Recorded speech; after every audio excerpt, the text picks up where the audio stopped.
Thank you for listening. What I'd like to do now is to invite Eran Creevy to come up and just say a few words about him.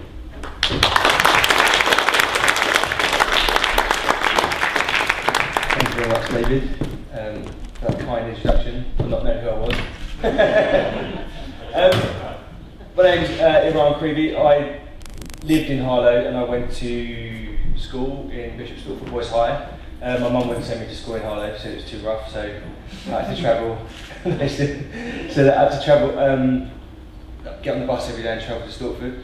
But I think one of the reasons why they wanted me just to talk was just to kind of talk about, it's kind of so embarrassing because I guess I have to stand here and sort of tell you about kind of what I've done, which I don't really like to, I don't know, it's slightly awkward to kind of sort of sit here and say all the things I've done, but what I did is, my dad used to own a video shop. I don't know if you remember if any of you come from Stortford, but my stepfather used to own a video shop by the Hot Cool Lights called Premier Video.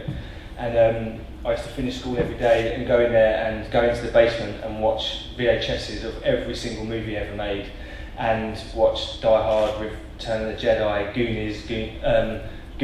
There was a film called Goonies that was a bit like Fritters. Watched Goonies too. I used to watch everything going. And then I went off to university. I left college, went off to university, and left university, I said, right, I want to get into the film industry.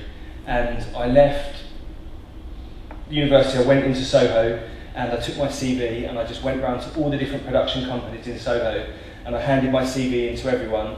And luckily I got a phone call and they said, right, you can come and work for us. And I became a T-boy working in Soho, running tapes around.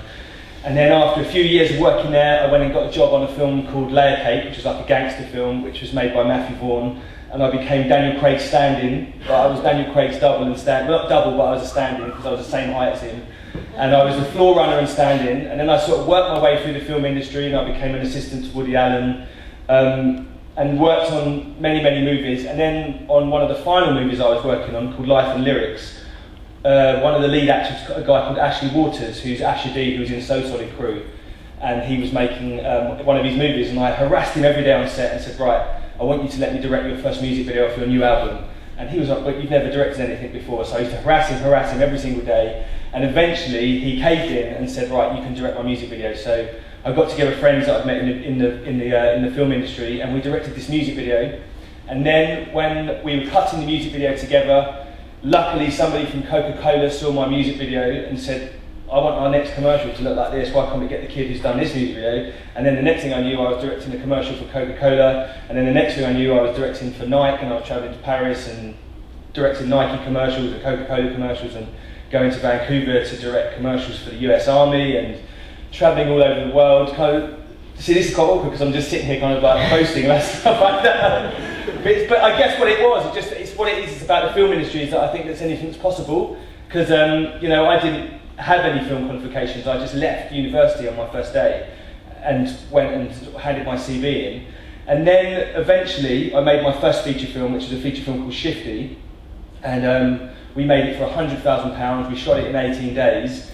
And we then got picked up for distribution. It premiered at the London Film Festival.